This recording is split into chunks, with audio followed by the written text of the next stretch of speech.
Nuzlocks are hard, but for some reason I thought it would be a great idea to beat my first ever full run of a Pokemon game with the constant threat of death looming above me. Despite being a big fan of Nintendo games, I barely knew any Pokemon, type matchups, moves, or anything else really. I'm sure you're wondering, wow, is he a masochist or does his Twitch chat just like seeing him suffer? And the answer to that question is yes. The rules are simple. There's no such thing as fainting. If a Pokemon's HP hits 0, it's dead. And let's be honest, knocking out an animal and leaving it defenseless in the middle of the forest is basically the same thing. Other than that, only one new Pokemon can be caught per route, and the max level any Pokemon can hit is 70. I also decided to name Pokemon after viewers so that chat could be a part of my game, and I could feel even worse when they die. But that being said, I was birthed into existence, fittingly named my rival, and ventured out into the vicious, ruthless, and bloody world of Pokemon. After saying some questionable things about Duda's mom, do I ping Duda right now and just tell him I'm f***ing your mom and nothing else? I was kicked out of my home at age 10 and told to go make my own way through the world. I would have been upset about that if it wasn't for this sick drip my mom gave me on the way out. The only problem is, we don't have any helpless animals to help us kill other helpless animals. This is quickly solved, however, when we borrow the Pokemon Professor Rowan left unattended. I named my starter Moo after one of the channel's biggest supporters, and we were finally off. Now, canonically in this run, Pokemon gain strength from feasting off the blood of their enemies. So the first thing Moo and I did was murder an entire flock of Starly and catch one of the survivors, new friends. We did have a rather uncomfortable encounter with a strange man that's probably on some kind of list. An old rod is a good thing, he asked the 10-year-old. And we made some money in a completely legal way. I don't wanna beat up any more toddlers. Okay, you know, I will take his lunch money though, it's fine. Then we put Duda in his place and finally headed off towards the first gym. I feared that the run might end before it even began, so I filled up my entire team before the long and difficult battles.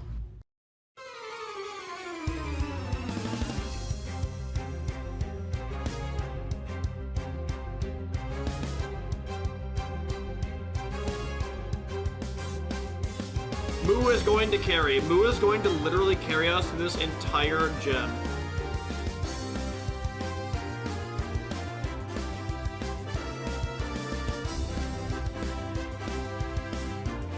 No, he's got sturdy. Oh my god.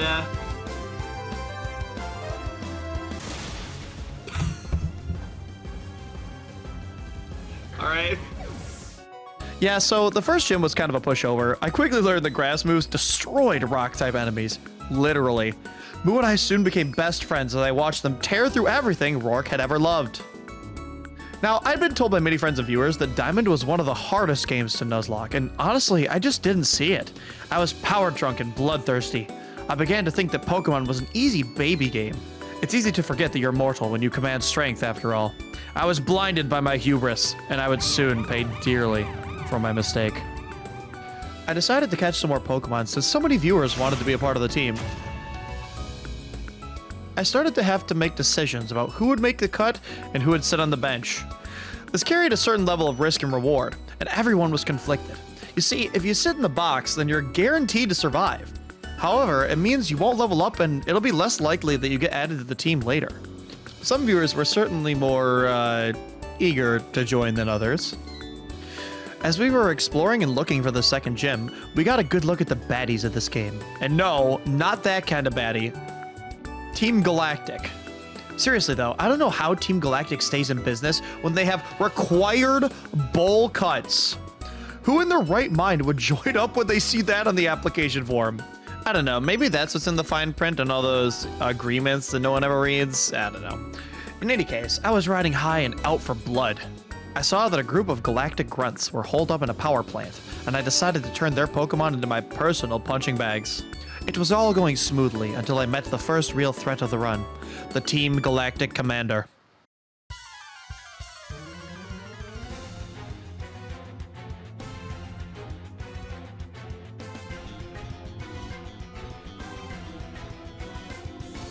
To be honest, I hadn't been grinding any levels since beating the grass gym. I was over-leveled for that, and I didn't think anything else would be much of a challenge on the path to the next gym. That was until the commander threw out her Parugly. Not only was I under-leveled, I didn't even know what type it was. Even so, I wasn't about to actually do research, so I just went with my gut. Oh god. Oh my god, she's thick.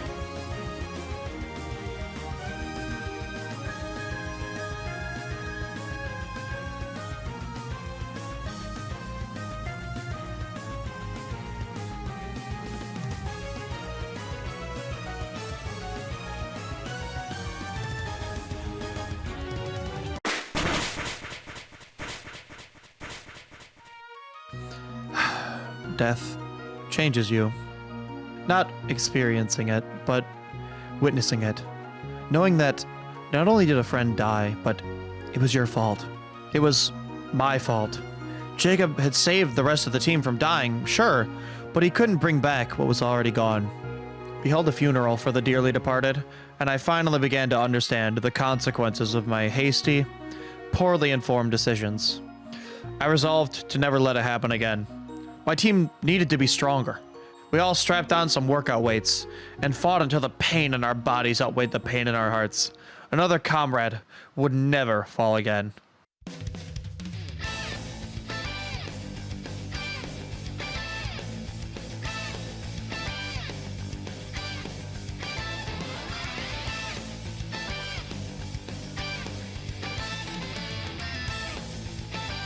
Oh my god! He's so leafy! Look at all that foliage!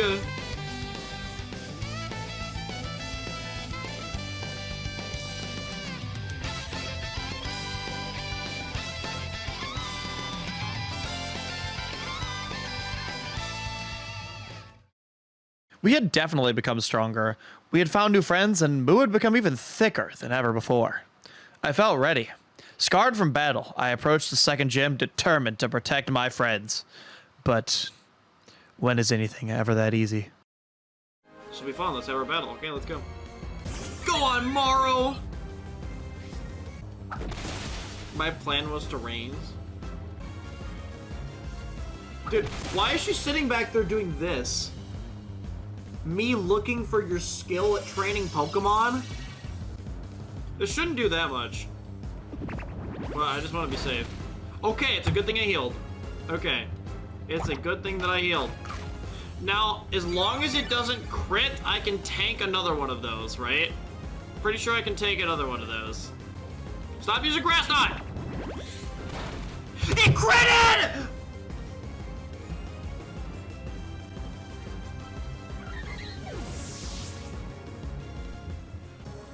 I don't think it misses. Grass isn't effective against a rock. Alright. Come on, man. I'm gonna get swept by this one move. I threw, man, I threw him away. I'm so sad. I didn't know that Moo's defense was so high. Holy shit.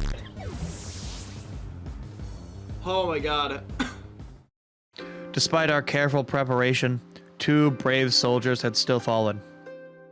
Gav and Morrow were added to the casualty list as we enlisted more friends for battle.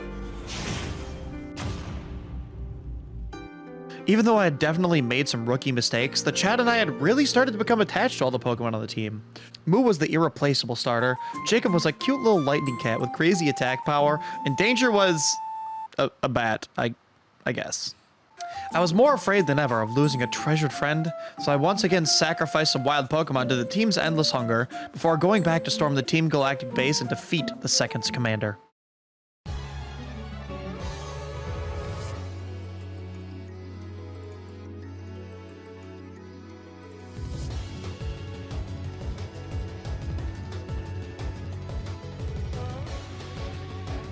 The fight was going well since I was actually higher level than the enemy Pokemon. Crazy, I know. That is, until the commander threw out their Skuntank. Most of our Pokemon were higher level, sure, but I had nothing to resist or super effectively hit a Poison-type Pokemon. I knew I had to do something fast. Jacob was our best bet since he had decent moves and relatively good attack stats. I would have much rather lost the random egg Pokemon that the chat made me add to the team for some reason, but Jacob was confident that he could save not only his life, but the lives of the team as well. Oh god, I think we're fine here. I think we're fine. I think this is fine.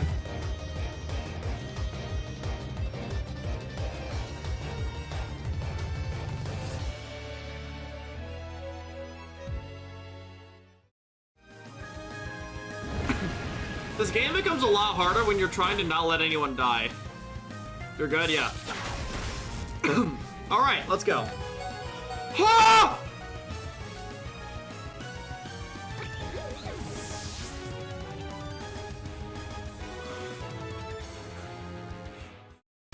By the skin of his teeth, Jacob had survived poisoning and aftermath from the opposing scum tank with a single point of health. He was battered, bruised, and probably seconds from dying due to the poison still in his body, but we all celebrated nonetheless. Luckily, poison doesn't kill your Pokemon outside of battle in this game, or he definitely would have died on the way to the Poké Center. After the nurses at the center healed Jacob and probably called Pokepeta, we made a break for it to begin preparations for the third gym.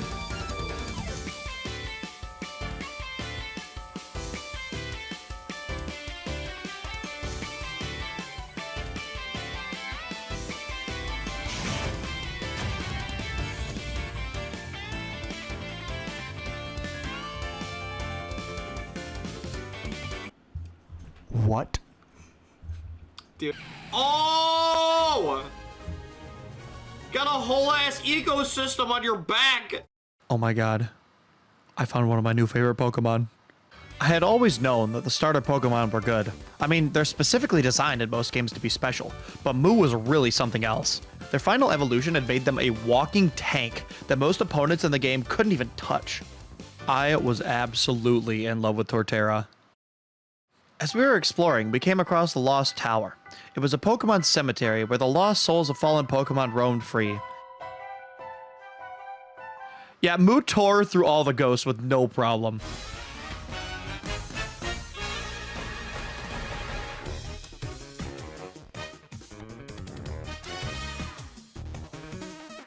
With one thrust from their newly acquired thick body, Moo reminded everyone that death is permanent, even in the afterlife. We yoinked the strength TM from the caretakers and continued onwards towards the third gym. The third gym was the fighting type gym, and I had only one real choice for most of the trainers. Danger had long been ridiculed for being only a bat with poor stats, but now we were up against Pokemon that had decent movesets which could crush most of our team. Danger wasn't the same little bat anymore though. He had evolved, and he knew a new flying type move. Danger absolutely carried through the trainers in this gym and satisfied some of his bloodlust that he had acquired in the process. Surely that won't be a problem in the future, right? After taking way longer on these puzzles for children than I'd like to admit, I left the gym to refresh Danger's PP, realized that the puzzle reset, groaned loudly, and did it all again. We then started the fight with Maylene, fully expecting Danger to carry us once again.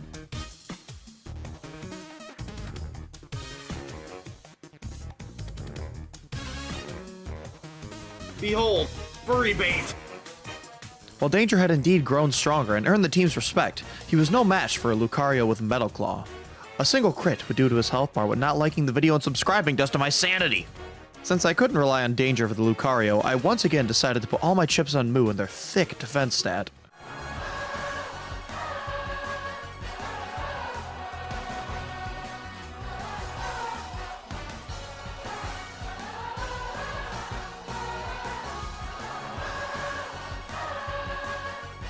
And once again, Moo had come to the rescue, and we finally finished a gym without a single casualty. I had gained some of my confidence back, so we helped Dawn recover something she lost by destroying more Galactic Grunstyl's locks before they could even start. I let Moo out of their Pokeball with no regard for how the townspeople would feel about a massive forest turtle crashing through their homes, and I realized just how attached to Moo I had really become. Despite doing pretty well so far, my team's coverage was still pretty awful, so we decided to convince some new friends to join our team. Wait a minute, isn't that a Gengar? But Ice, I can hear you asking. You can only evolve a Haunter into Gengar by trading, and isn't trading usually banned in Nuzlocke? With that out of the way, we juiced up our new friends with the Flesh of the Innocent and headed on to the fourth gym. We made sure to give a big welcome to Maggie, one of our completely legally acquired new friends. On the way to the fourth gym, we encountered what is perhaps the most dangerous Pokemon of all. It does emotional damage. And dealt with a trainer more powerful than any I had ever faced. Shit, he is a fish? Whatever will I do? Next up was the Water Gym, And I think it's a great time to talk about how cool this remake looks. I mean, I never played the original, obviously, but it's really refreshing to have a traditional Pokemon game with modern graphics and... Oh, Jacob swept the whole gym. Oh god, they're all dead. Yeah, there wasn't much poor Wake could do against the beefed up cat with the power of fucking Zeus. Honestly, the gym didn't pose any challenge overall, but I did learn how shiny Pokemon work. Shiny Charm 4 and Ditto breeding? What the heck, dude? I began to get worried that the rest of the game would be boring if all the gyms would be as easy to sweep as this one, as long as I had a Pokemon with a good counter type. So I debated adding some new rules to make the run harder. But I ultimately decided against it. At the time, I had no idea how Pokemon games were structured. I mean, I knew there were 8 gyms and then the Elite Four, but that's basically it. In my head, I had already conquered this baby game, despite some disheartening mistakes at the beginning of the run. If only I knew the trials that awaited me in the coming days. One of those trials was the goddamn chat. I had never played this game, obviously, so I was bound to get lost once or twice, but Twitch chat turned the space between the 4th and 5th gyms into an epic quest that rivaled the f***ing Odyssey. They kept getting me sidetracked with, albeit well-intentioned tips that my collector's anxiety wouldn't let me overcome. I wanted to see and grab everything. It was mostly a blur afterwards, but there was grinding, evolutions, mining for diamonds, and I think at some point we killed Duda's Pokemon and sent him crying to go look for a new team because, reminder, death is permanent in this world. We finally found our way to the next thing we were supposed to do, somehow, and talked to an old woman who told us that there's a guy about to blow up the town with a bomb? Wait, what? I don't remember any of that. Wait a minute. I was looking at chat and missed it. Oh my god, this battle was way more important than I realized. I mean, this entire town, including myself, gonna die to a goddamn Poke-terrorist. This is a kid's game, by the way. We beat him, though, snatched up Sir from the old woman, and ran into... Wait another minute! Is that the leader of Team Galactic? Maybe he didn't know that I was the one beating up all his grunts, or maybe he just didn't want to be charged with child murder. But he left after asking a few questions, despite being perfectly capable of destroying my entire team. I have a few questions myself about this whole situation, but we take those. With a bit more wandering, going the wrong way after looking at chat, and making a sacrifice to the Dark Lord, we were able to find the gym and go inside to find our toughest challenge yet. Nah, I'm just kidding. All we had to do to skip every single gym trainer was answer some simple math problems, which was easy for someone with a massive brain like me. Okay, look, I've made some pretty glaring mistakes in the past, sure, but I can answer some first grade math problems. I swear! You all really have no faith in me, huh? Well, joke's on you! I did it first try and immediately got to the ghost-type gym leader.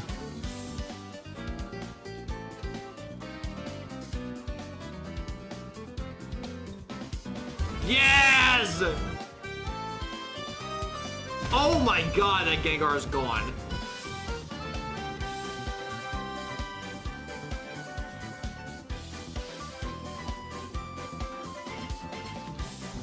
Jacob!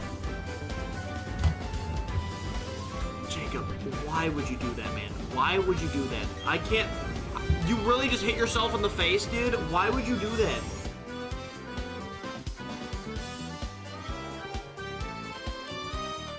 It wasn't an easy fight by any means, but we still took home our 5th badge with not a single Mon lost. Now, due to my very limited knowledge of Pokemon games and the chat yelling at me for about 15 hours total at this point, I knew there would be a difficulty spike by the 6th gym or so. I may have been confident having beat 3 gyms in a row without a single death, but I knew that it might be possible to lose a Pokemon or two in the coming gym battles. I wasn't too worried though, so we fumbled our way through the ocean with nothing too eventful happening along the way. That is, other than catching Squidward and stuffing him in the box to never again see the light of day. We discovered the Safari Zone where I could have caught another Pokemon, but there was a small problem. You see, one of the viewers that had come to every stream, Void, desperately wanted to be a Magnemite since it was one of his favorite Pokemon. I normally wouldn't break the rules of a challenge for something like that, but Void had been absolutely fantastic to all of us and had even drawn some art for my channel as a very special surprise. I let my chat vote, and we decided to skip the Safari Zone encounter in exchange for catching a Magnemite for Void off-stream. After adding Void to the team, we were ready to take on the 6th gym.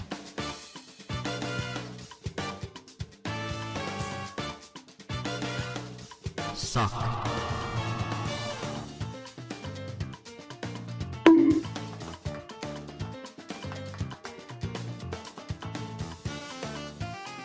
Okay, so I had completely completely underestimated Moo's growth up to this point. Moo tore through all of the initial trainers, who I can only assume all questioned their career path after getting swept by a 10-year-old. I also learned that X items are a little broken. If you don't know already, they boost a Pokemon's stats until they die or are switched out. And they stack. You know what? Banned. I wasn't going to allow myself to use more than a single X item per battle after this gym. It was just too unfair to pump my already over-leveled mountain turtle full of enough drugs to kill an elephant and watch them emotionlessly murder hundreds of their kind. Plus, I didn't want my precious companions to overdose. Sure, I may have been killing every trainer's Pokemon that I came across, but I'm not a monster. I was riding high after the 4th gym in a row with no deaths and wanted to progress, but the chat held me hostage, demanding that I clean my badges. How do they even get dirty in a case, though? I will fight for this. Ain't no way my badges are getting this dirty in a closed carrying case. I mean, seriously, what the fuck?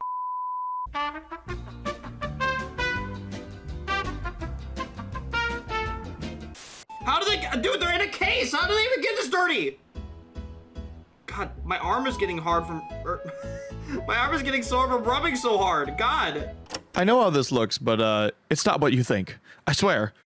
After that, we accepted a free boat ride from a strange old man, don't try this at home kids, and we made our way to the Iron Islands.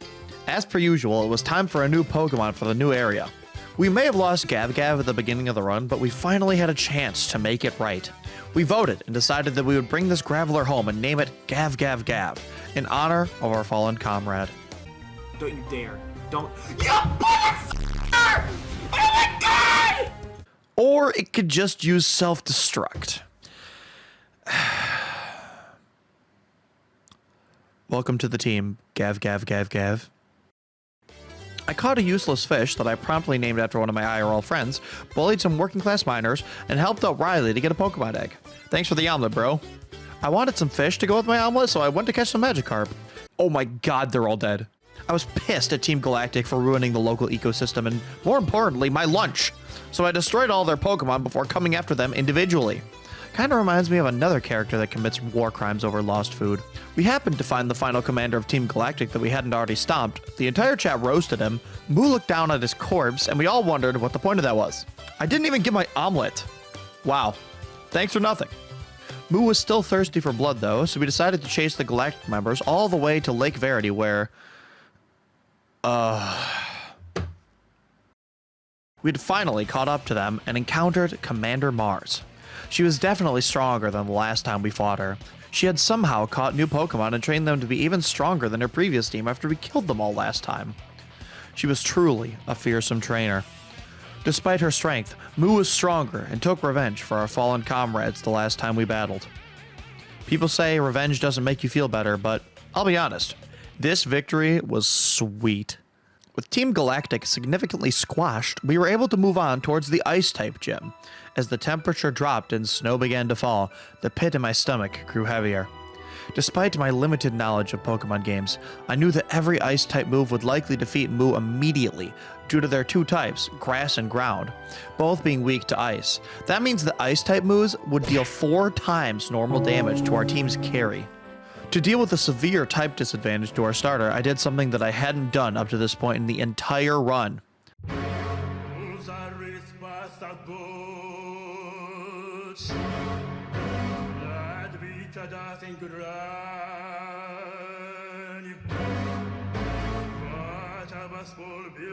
I put Moo in the box.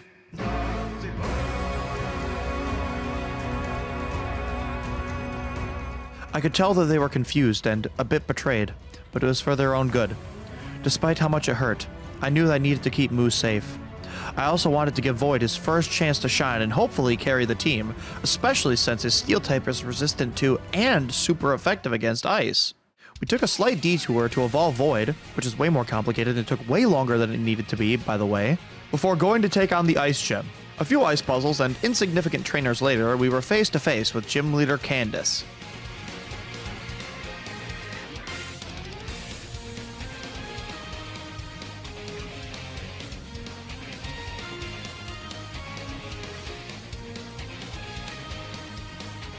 The fight started off well. Void, the chat, and I were all excited about Void's debut. We all had grown attached to him and his Pokemon, and it was nice to finally see him get his chance to shine after waiting so long to get his precious Magnemite. He had truly grown into a treasured friend, and everyone would have been devastated if something were to happen to him. However, a realization soon hit me. Void may have been floating, but that didn't mean he had the levitate ability. And the enemy Sneasel knew Dig. Of course it digs, dude. Where's Moo? Moo's in the box because Moo dies to everything here. Yeah, but oh hey Moo, what's up? I don't know if you've been lurking or not, but ah! Ah! Ah! Okay. Oh, it was close, but Void had just barely survived. I was terrified, but relieved that he mustered the strength to win this fight.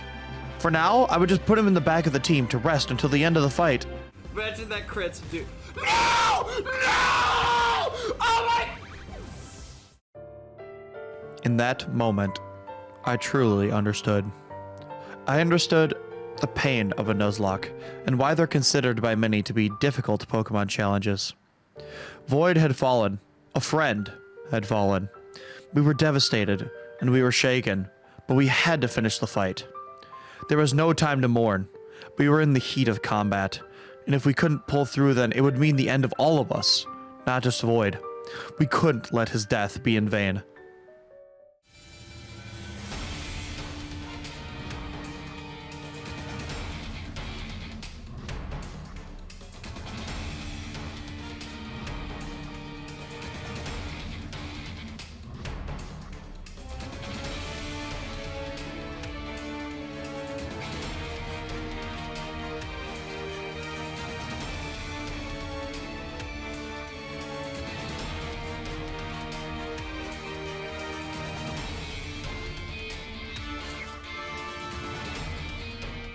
Despite our determination, it looked as though we wouldn't make it out of this fight with at least one more sacrifice. Candace's Abomasnow was just too strong, and none of our Pokemon had a good counter move or typing. I saw the end of the run. The Abomasnow could easily sweep through the rest of our team, but we weren't out yet. You see, Lei knew Yawn, a move that's guaranteed to hit and put the opposing Pokemon to sleep one turn later. I knew that the Abomasnow would probably use Earthquake or Blizzard, so I sent out Lei in the hopes of tanking one of those. Then Lei could get off a Yawn. There was just one problem. The Abomasnow knew Giga Drain, a grass-type move that's quad effective against Lei. It would be impossible for Lei to survive, but it was our only hope. Lei had to die so that the team could live. Okay, Yawn.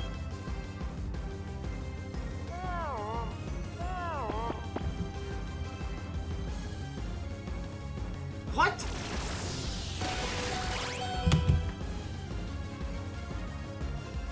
Oh! What? Lei lived! But what just happened? Well, there's a mechanic that was added in Pokemon Brilliant Diamond and Shining Pearl that wasn't fully in the originals, called Friendship. If your Pokemon have a higher level of Friendship, then they can land crits more often, avoid enemy attacks, recover from status conditions, and rarely survive a fatal blow. That's right.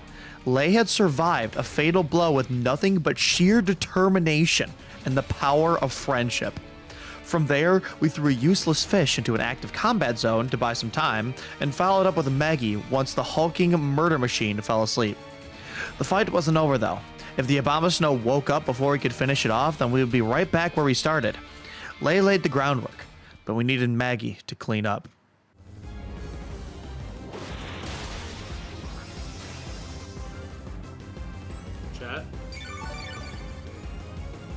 Chat?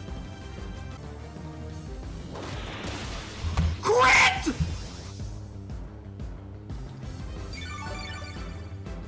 Oh yes! Ada not want to sleep? You gotta be kidding. Maggie, please crit. I beg you. Oh my god! Don't wake up!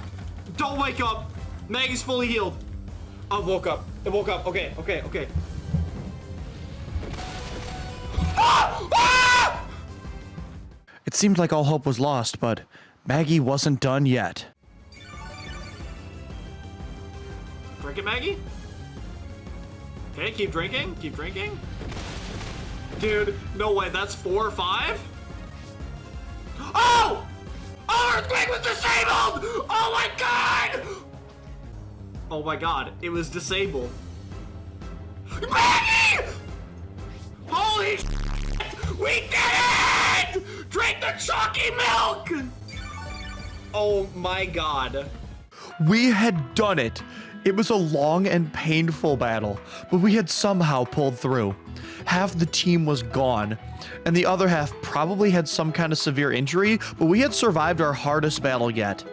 We decided to have a funeral for Vord and the others, despite Lei desperately crying for a hospital. We may have survived, but we had lost a treasured friend. It was around this time that the Pokemon in this Nuzlocke had become like real characters in a story to me and many people in chat. We were attached to them.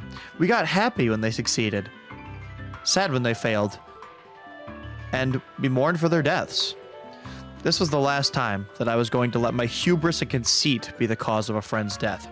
I was writing the story, and I wanted to make sure it had a happy ending. I may have entered that hellscape of a gym a Pokeboy, but I came out a Pokeman.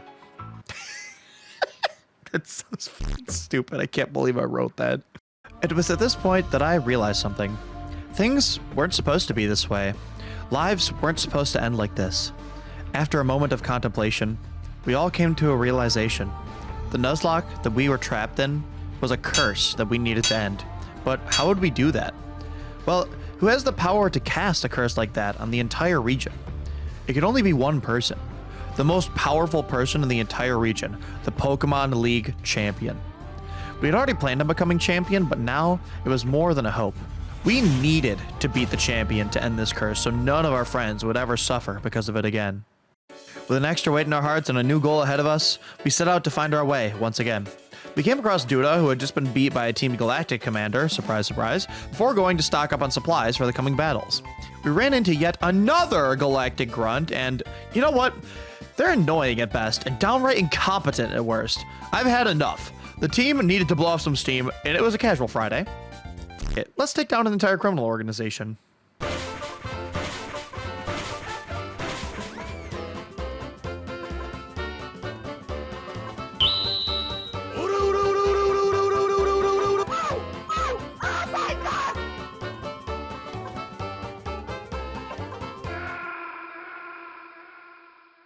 Wow, why was that so easy? I can't tell who's worse at their jobs, Team Galactic or whatever law enforcement exists in the Pokemon universe. Probably both. After pressuring Cyrus into giving us his most prized possession and racking up a few felonies by taking the law into our own hands, we chased the Galactic boss all the way to Spear Pillar at the top of Mount Coronet to finish the job. Upon reaching the peak, we stared aggressively at the commanders and reminded them of their comrades we've killed before challenging the boss once again. Looking back at this fight, I realized just how overleveled Moo was. I had no idea how much this was at the time, but holy shit, almost level 60 before the 8th gym? Danger may have been the one on the team that craved battle the most, but Moo was the one that was the true Pokemon Slayer. And as one very observant chatter noted, the only thing they fear is Moo.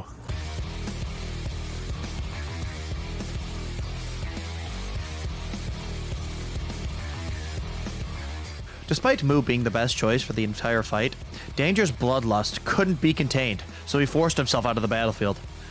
I feel bad for him, but maybe he'll finally learn some restraint. Oh my god! Oh my god. Finally, Cyrus is out of the picture and we can go catch... Wait, is that the god of time? Listen, I know we've done pretty amazing things, especially for a 10-year-old, but this is just crazy. Our team was strong, but how could we hope to catch... Oh. Welcome to the team, Sneeze. God of Time.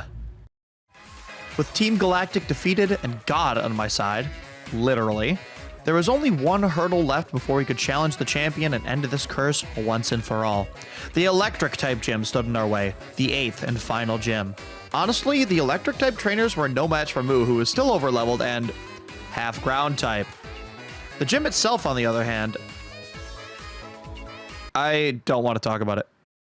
Volkner fell just as easily to Lei's Earthquake as the rest of the trainers, and just like that, we had done it. We had all 8 gym badges.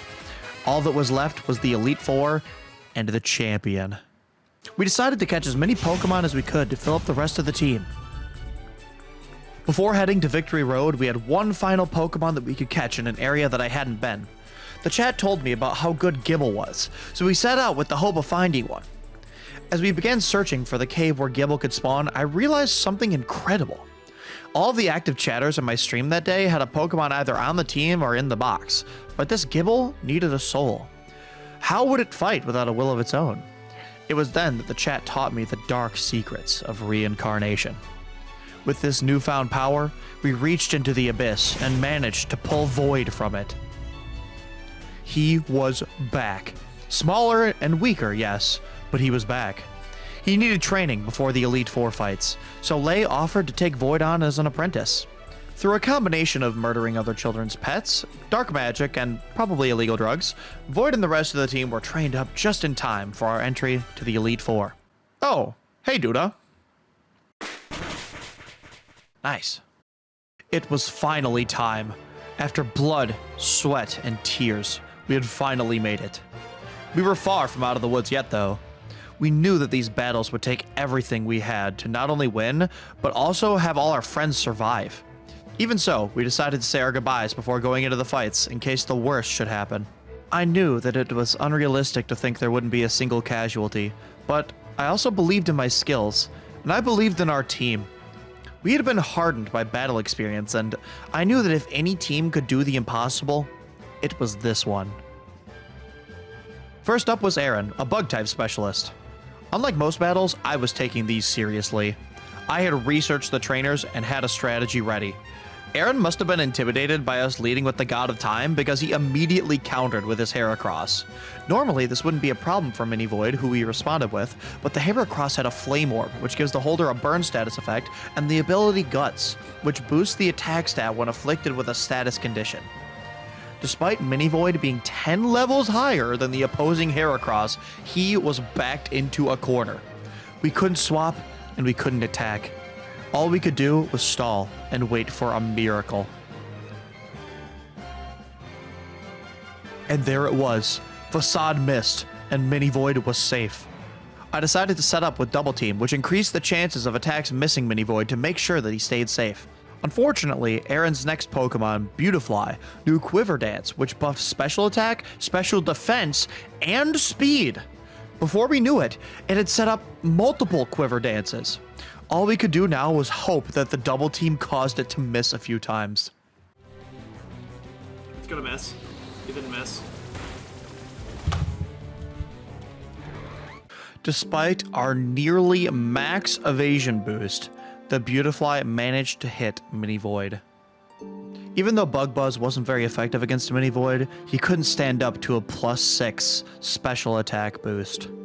Even though he had trained relentlessly under his master, Lei, Void had fallen once again. We had no time to process or grieve, though. We were now facing down a bug that had the stats of a raid boss.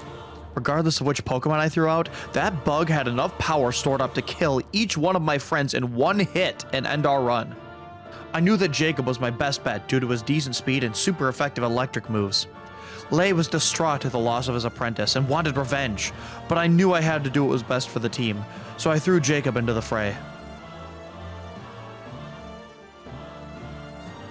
Jacob had mustered his strength and somehow managed to kill the Beautifly despite its massive special defense boost. The Vespiquen fell easily to the God of Time, and when the time finally came to defeat Aaron's ace, Lei finally got his chance for revenge.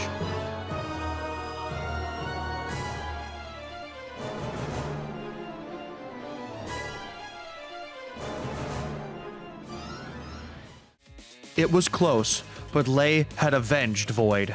There was no time to put him to rest, though. We had to keep going. We had gone this far. The entire team was barely holding it together after losing Void for a second time, but Bertha gave us no time to recover. Her specialty being ground type, Moo once again offered to carry the team.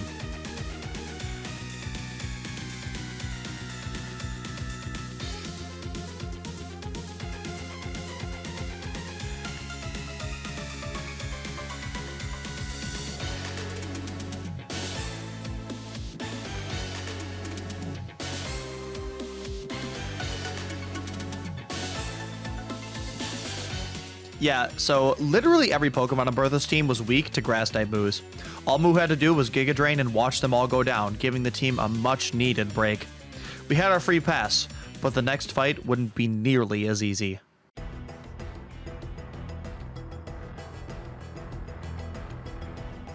The first few Pokemon fell relatively easily, but the Drifblim was a different story. It quickly started setting up to raise its evasion. I didn't think this was an issue since it didn't do too much damage to Lei, but it had something that I was completely unprepared for. Baton Pass. I didn't know it at the time, but Baton Pass allowed the Drifblim to pass along all its stat changes to the next Pokemon, which was Flint's Infernape. The Drifblim was simply a sacrificial pawn, giving its life so that the Infernape could sweep our team. When the Infernape finally came out, the chat was terrified of what could happen. All we need to do is hit a serve. Ha-ha! Lei! Woo! And it hits! Oh my god! Yeah! No! There it is, chat. Look at that. Right there. There it is. Easy dubs. Easy dubs, chat. Even though a crit might have finished Lei at any moment, he was able to successfully heal stall Infernape's close combat PP, hit a Surf, and win the fight despite my nearly fatal mistake. There was only one trainer left.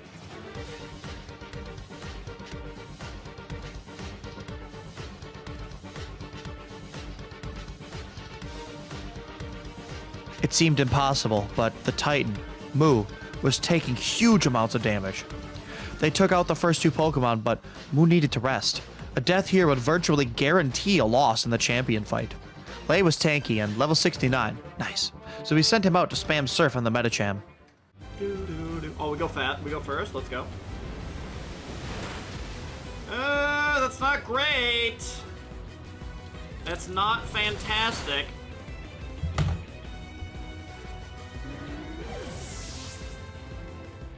At the worst possible moment, a high jump kick crit hit Lei, killing them instantly. We were somehow able to trudge through the rest of the fight without any more deaths, but this was by far the team's lowest point. Lei had died to RNG, and our morale was crushed. Looking ahead to the fight with the champion, the goal that we had been working towards seemed further away than ever. At least we could take solace in the fact that Lei and Void, Master and Apprentice, were finally reunited in the afterlife. I honestly thought about quitting rather than wasting my time in a fight that I didn't think we could win, but how could we stop now? The end of our quest was right in front of us. We could end this Nuzlocke curse, and the champion that perpetuated it, even if our chances were slim. We had to do it for those that were here, and especially those we had lost.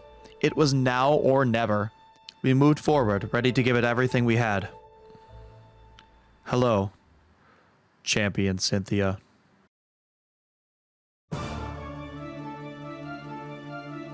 Even I, as a Pokemon newbie, had heard of Cynthia and her infamously hard-to-beat team. It was something that I had been dreading the entire run, so I came prepared. One of our newcomers to the team, Menace, had been trained to beat Cynthia's team. I knew he could set up with Double Team to raise evasion and Swords Dance to raise attack power. I had also increased my friendship with Menace so that he had an extra chance to avoid attacks or survive with 1 HP. Needless to say, I was terrified yet optimistic as I saw the strategy come into play. The fight started off pretty well. Cynthia moved to send out Lucario, which knew moves that could instantly kill Menace, but Menace was avoiding attacks like a pro. Also, his high attack power that we set up earlier would let him one-hit KO pretty much everything on Cynthia's team, so I decided to keep him in the fight to avoid losing his buffs. However, fate can be a cruel mistress.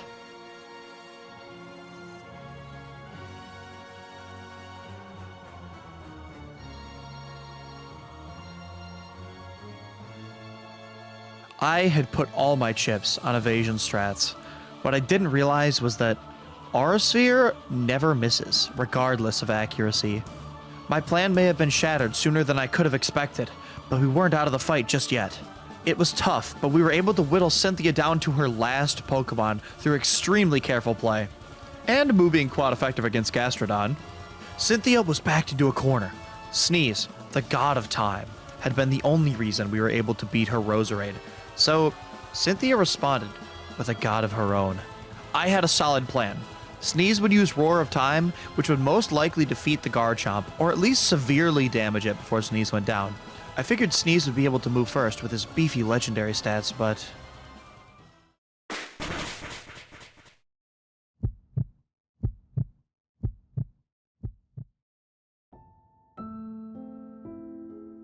I forgot that Roar of Time's Backlash would cause Sneeze to lose his next turn after using it to finish the Roserade. We were down to 2 Pokemon left, and both were weary from battle. Jacob's moves had no effect. Moo was strong, but would likely still die in 1 or 2 hits from Garchomp, god of the seas. Our last chance had just perished along with Sneeze. We were so close, but I suppose some things just aren't meant to be.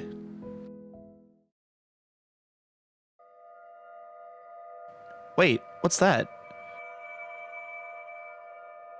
A viewer gifted a tier 2 sub.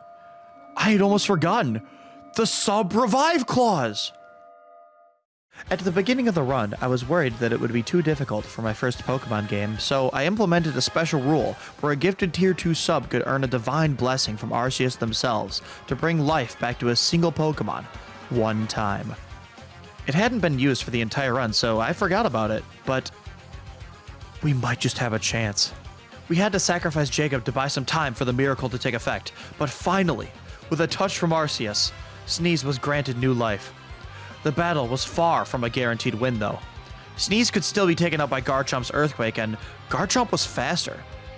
All we could do was use Roar of Time and pray. We're doing it! I'm going! Oh, it's setting up! Hit! Hit! Yes! Ah! Oh my god! Ah! And just like that, Cynthia fell. We claimed our crown on the corpses of her team and became the Sinnoh region champion. The curse of the Nuzlocke began to fragment and decay across the land without Cynthia's power, and I was ecstatic. I was on top of the world, and to this day, this remains one of my favorite moments from any Pokemon experience I've ever had.